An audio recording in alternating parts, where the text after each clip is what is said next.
ख्रिस्त में प्यारे भाइयों और बहनों, इस संध्या समय में जब हम वेदी के समीप उपस्थित हैं और इन दिनों नवेना में भाग लेते हुए अपना प्यार, अपना सम्मान, अपनी प्रार्थनाएं व निवेदन माता मरियम के मध्यस्थ द्वारा हम ईश्वर को चढ़ाते हैं।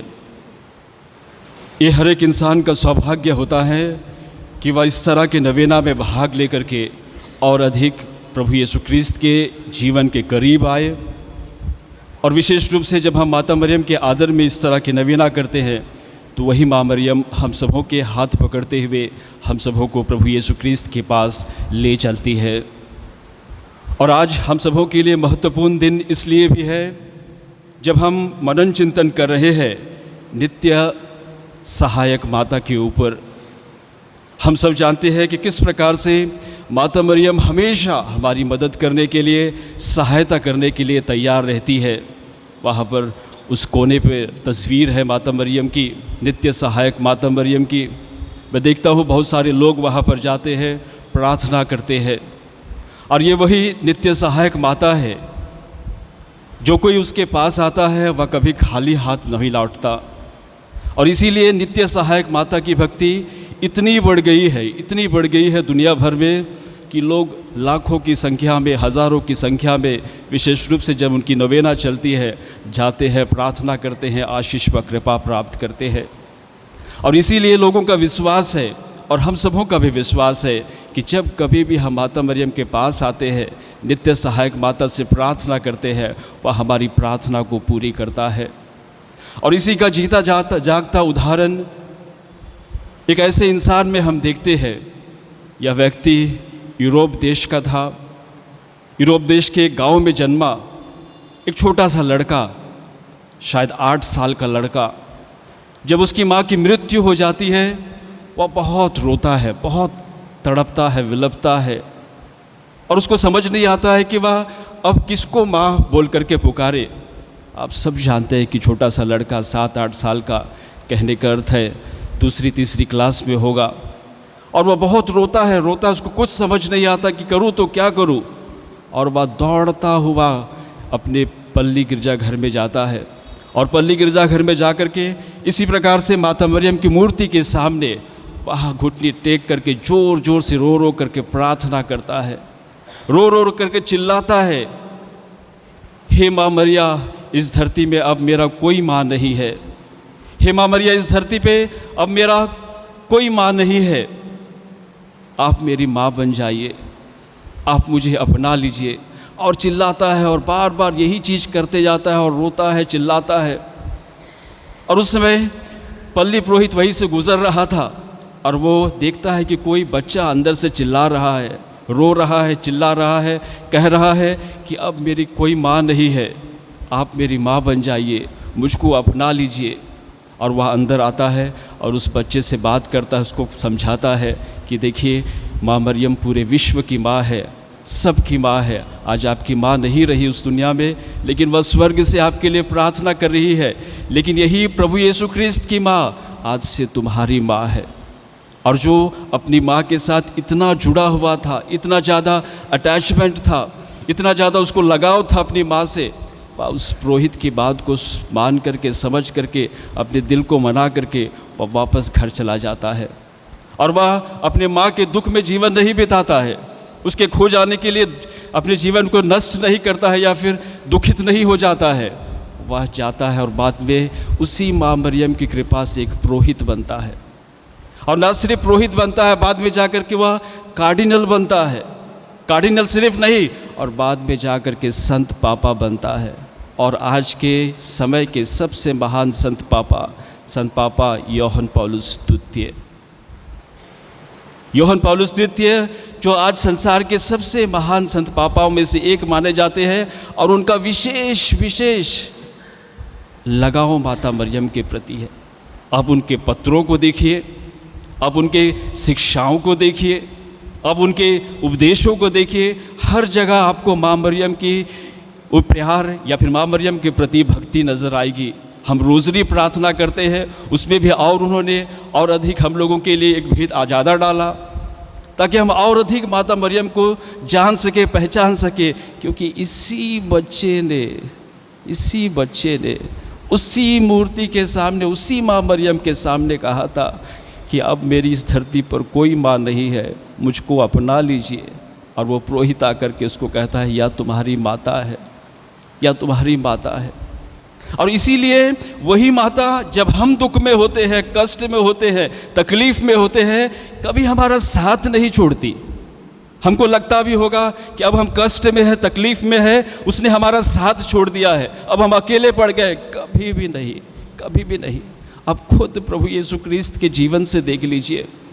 यूहन्ना के सुसमाचार में हम पढ़ेंगे, अध्याय 12-25 से आगे हम पढ़ेंगे कैसे प्रभु यीशु क्रिस्त क्रूस पर लटकाए गए थे और माता मरियम क्रूस के नीचे खड़ी थी। अंत तक क्रूस के रास्ते में भी उसकी माँ देख रही थी कि कैसे मेरे बेटे को लोग थप्पड़ मार रहे हैं, उसको थूक रहे हैं, उसके चेहरे पे थूक रहे हैं।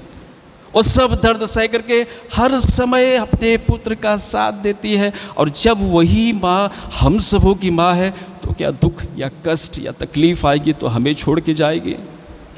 और इसीलिए कहा जाता है वह नित्य सहायक माता। यूं ही नहीं कोई उसके पास दौड़ करके जाता है, यूं ही नहीं कोई बच्चे उसके पास दौड़ करके जाते हैं और कहते हैं आज से मेरी कोई माँ नहीं है इस धरती पर, आप मेरी माँ बन जाइए। और वही विश्वास आगे बढ़ता है।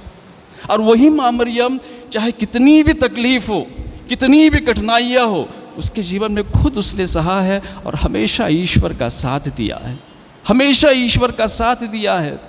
जब उसने प्रभु यीशु क्रिस्त को जन्म दिया तब उसकी पहली प्रसव पीड़ा थी। आप जरा सोच करके देखिए, प्रभु यीशु क्रिस्त गर्भ में था, ना किसी को बता सकती, ना किसी के साथ कुछ कह सकती। जब प्रभु यीशु क्रिस्त को जन्म होने का समय आया, जगह नहीं है, जन्म हो गया, यहाँ से वहाँ भागो। जब थोड़ा बड़ा हो गया, प्रभु यीशु क्रिस्त खुद कहता है, जब वो खो जाता है मंदिर में, प्रभु यीशु क्रिस्त अपनी माँ को कहता है, आपको पता नहीं कि मैं अपने पिता के घर में होऊंगा। तरह तरह के दुख तकलीफ़ें सब चीज़ सहने के बाद में, लेकिन पहली प्रसव पीड़ा जो सहती है, जो वो प्रभु यीशु क्रिस्त को जन्म देती है। और दूसरी प्रसव पीड़ा प्रभु यीशु क्रिस्त माता मरियम सहती है प्रभु यीशु क्रिस्त के क्रूस के नीचे, जब वह कलीसिया को जन्म देती है, हम सबों को अपनाती है, हम सबों को जन्म देती है। वही प्रभु यीशु क्रिस्त क्रूस में से कहते हैं, भद्रे ये आपके पुत्र है। और अपने शिष्यों से कहते हैं, ये आपकी माता है। और तब से माता मरियम पूरी कलीसिया की माँ बन गई, हमारी माँ बन गई। तो हमारे मन में, हमारे दिमाग में, हमारे जहन में क्यों ये संदेह होता है कि अगर हम माता मरियम के मध्यस्थ द्वारा प्रार्थना करेंगे तो हमारी प्रार्थना क्यों पूरी नहीं होगी, क्यों हम विचलित होंगे।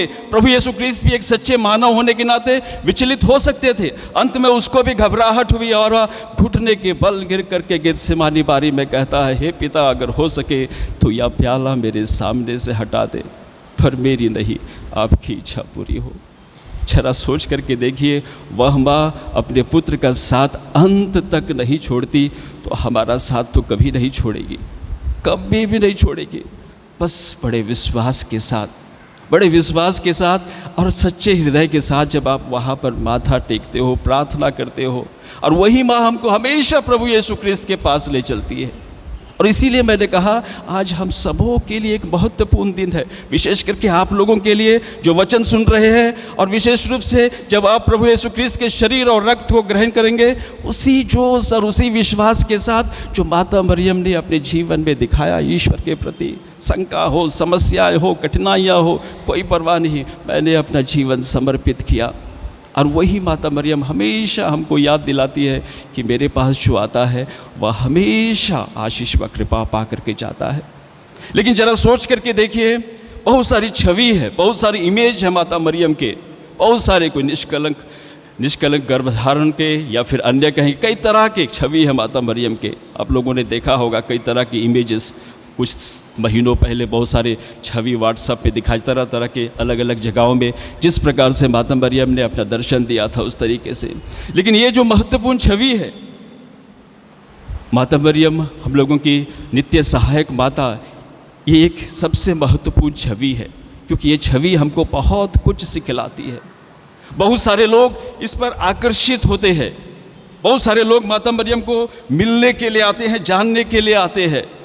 और यही चीज़ विशेष रूप से हमारे एशिया देश में इसकी भक्ति बहुत ज़्यादा है, बहुत ज़्यादा है। यूरोप में, पश्चिमी देशों में भी है, लेकिन हमारे एशिया देश में इसकी भक्ति सबसे ज़्यादा है। विशेष रूप से फिलीपींस देखो, मनीला में आप अगर जाओगे तो कहते हैं लाखों की संख्या में लोग जमा होते हैं नवेना के लिए, लाखों की संख्या में बुधवार को। अगर आप सूडान देश जाओगे तो वहाँ भी कम से कम बहुत सारे लोग जमा होते हैं शनिवार को। लेकिन सबसे महत्वपूर्ण चीज़ कहा जाता है सिंगापुर में कहा जाता है, ज़्यादा लोग नहीं है, 30,000 लोग लगभग जमा होते हैं। लेकिन सबसे महत्वपूर्ण चीज़ क्या है इसी माँ से मिलने के लिए? सबसे महत्वपूर्ण चीज़ है उन 30,000 लोगों में से आधे से भी, क्या बोलेंगे, एक से भी आधा, बहुत कम लोग क्रिस्तीय हैं, लेकिन अधिकतर जो लोग बैठते हैं प्रार्थना करते हैं वे सब या तो बुद्धिस्ट है, मुस्लिम्स है, या फिर चाइनीज़ धर्म को जो अपनी परंपरा से मानते हैं उस धर्म के लोग हैं। और इसीलिए अमेरिकन एक बिशप कहता है, बतलाता है कि जब वह वहाँ पर देखा इस तरह की दशा कि कैसे लोग इतना आकर्षित होते हैं नित्य सहायक माता की ओर, तो वह किसी व्यक्ति से पूछता है, किसी अन्य व्यक्ति से पूछता है कि आप लोग क्या करने के लिए आते हैं यहाँ पर? आप तो क्रिस्तीय नहीं है, वो विश्वास नहीं है, आप लोग, यहाँ तक कि क्रिस्तीय लोग उतने अधिक नहीं है, लेकिन अन्य लोग, आप लोग सबसे ज़्यादा है, आप लोग क्यों आते हैं यहाँ पर? तो उनका जवाब था, हम इस दयालु नारी से बातें करने आते हैं, हम इस दयालु नारी से बातें करने आते हैं और कुछ भी नहीं, हम सिर्फ बातें करने आते हैं इस दयालु नारी से।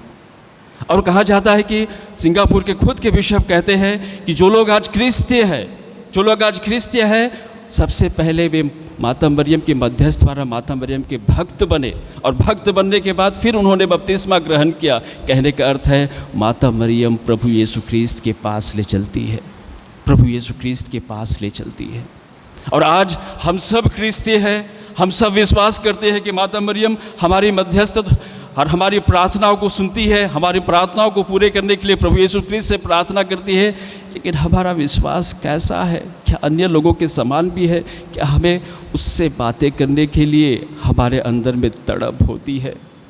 उससे मिलने के लिए, उसके तस्वीर के सामने वहाँ आकर के बैठ के प्रार्थना करने के लिए हम सबों को उत्साह होती है? वो जो छोटी सी किताब है, नोवेना की किताब, आप सबों को शनिवार के दिन हम लोग पढ़ते हैं, क्या उस किताब को पढ़ करके या प्रार्थना करने के लिए अपने घरों में, यहाँ पर मैं सोचता हूँ मरिया सेना वाले लोग विशेष रूप से वहाँ पर प्रार्थना करते हैं। सबसे अच्छी बात है, बहुत ताकत है इस प्रार्थना में, बहुत ताकत इस प्रार्थना में। क्योंकि यही जो प्रार्थना मैं देखता हूँ यहाँ पर भी, जब शनिवार के दिन जब वो प्रार्थना की जाती है, आपके चेहरे पर अलग भक्ति दिखाई देती है, अलग भक्ति दिखाई देती है। और इसीलिए हम लोगों को आज अपने आप से पूछना है कि क्या मुझे उससे मिलने के लिए तड़प होती है? मुझे उससे मिलने के लिए तड़प होती है। मैंने यूरोप देश में भी देखा, बहुत जहाँ पर मैं था मैंने देखा कैसे लोग 3 बजे, बुज़ुर्ग लोग विशेष रूप से 3 बजे, जो पास पे है पैदल आ जाएंगे दूर, गाड़ी से लेकर के सिर्फ एक साइड में रहता है, ऐसे जैसे हम लोगों की संदूक है उस तरफ, इसी किसी कोने पे रहेंगे, आकर के बैठ कर के रोज़री करेंगे। ज़रूरत नहीं है, बस उनको क्या है, माता मरियम से बातें करना है। समय मिला शाम को या 3 बजे, विशेष रूप से 3 बजे मैंने देखा है उनको, समय मिला आकर के वहाँ बैठेंगे, चुपचाप बैठेंगे, अकेले रहेगी, तस्वीर रहेगा नित्य सहायक माता की और माता मरियम की मूर्ति रहेगी, और रोज़री करेंगे, प्रार्थना करेंगे, मुस्कुराएंगे, रोएंगे, आंसू बहाएंगे, जो उनको दिल करता है वो करेंगे। और तब जा कर के वो आशीष व कृपा मिलती है। तब हम लोगों को ऐसा लगता है कि सचमुच में वो माँ से हम एक जुड़े हैं। तभी तो हम दौड़ते हुए उसके पास जाकर ये कह सकते हैं कि अगर हमारे जीवन में दुख है, तकलीफ़ें हैं, हम भी संत पौलुस द्वितीय की तरह कह सकते हैं, आज से हमारी माँ बन जाइए, मुझे अपनाइए।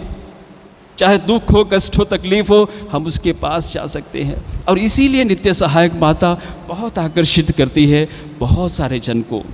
मैं सोचता था कि आप लोगों को आज विशेष रूप से इस तस्वीर में बहुत सारी चीज़ें छुपी है, बहुत सारे रहस्य छुपे हैं इस तस्वीर पर।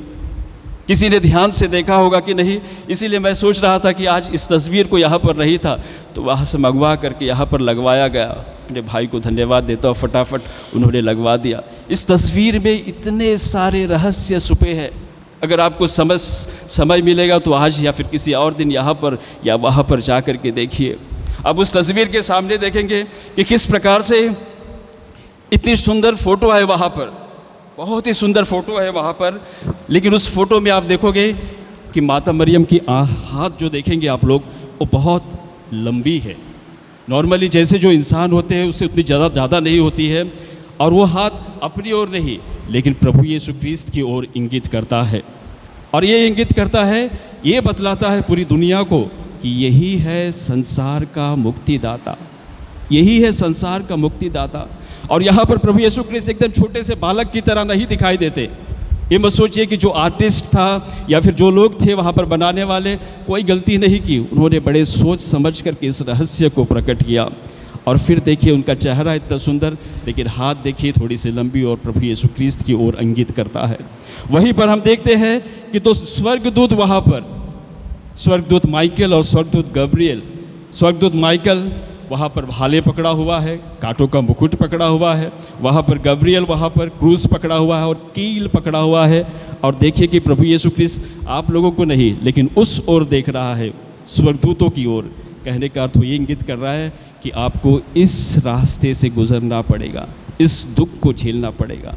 और उस दुख को झेलते हुए माता मरियम क्या करती है, वह माता मरियम के सीने से चिपक जाता है, सीने से चिपक जाता है। यहाँ पर छिप गया है नीचे में थोड़ा सा।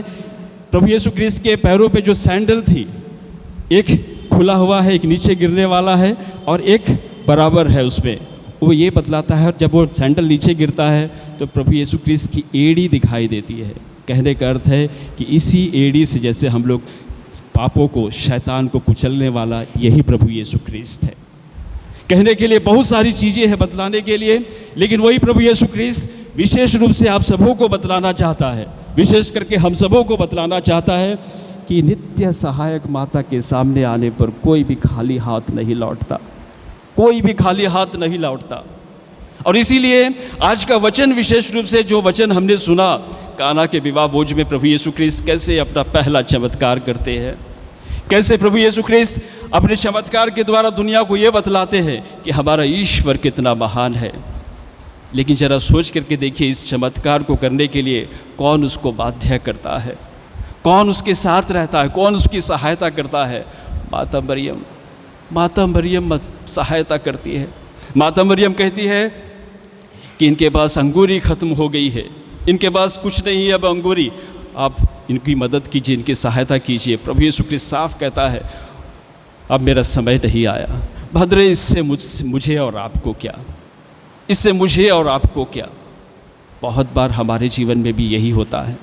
ईश्वर ने हम सबों को भी संतान दिया है, हमारे भी बेटे बेटियां हैं। विशेष रूप से आज हम युवक युवतियों के लिए प्रार्थना करते हैं। बहुत बार हमारे मन में भी प्रभु यीशु क्रिस्त के समान हम भी बोलते हैं, माँ इससे हमको और आपको क्या, उनकी पार्टी है, उनका प्रॉब्लम है, उनकी जिम्मेदारी, हमको और आपको क्या। प्रभु यीशु क्रिस्त ने भी यही कहा था, भद्रे इससे आपको और हमको क्या।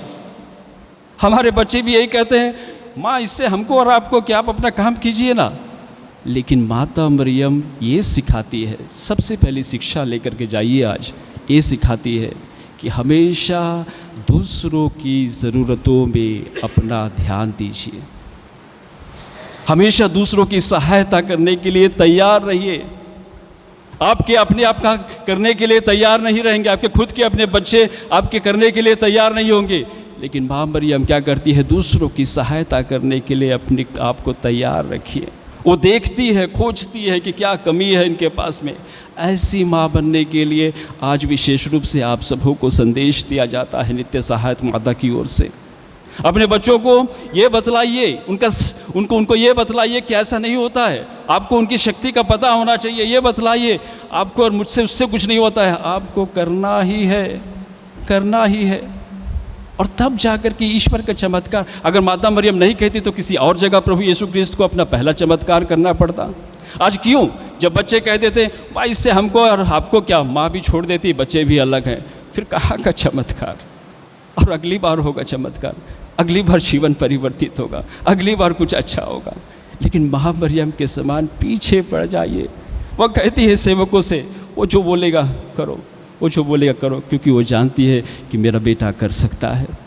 दूसरी सबसे बड़ी शिक्षा जो माता मरियम हमेशा हमेशा दूसरों की सहायता करने के लिए तैयार रही है, हमेशा।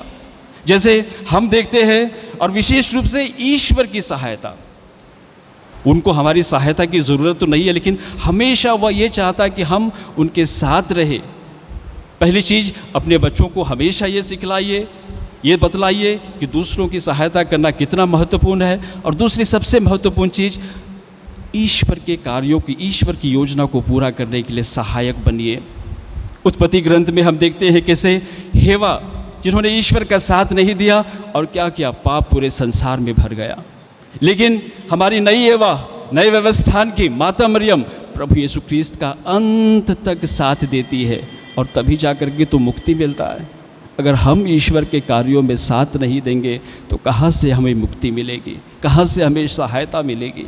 ये चीज़ माता मरियम हमेशा, इसके लिए आपको हर एक बार अपने परिवार में, कलीसिया के कार्यों में, कलीसिया के जब हम कार्य करते हैं, हम ईश्वर के कार्य करते हैं, हमेशा तत्पर रहिए, हमेशा तत्पर रहिए। और तीसरी सबसे महत्वपूर्ण बात जो मैं आज आप लोगों को बतलाना चाहता हूँ, कभी भी अपने बच्चों का हाथ मत छोड़िए, साथ मत छोड़िए।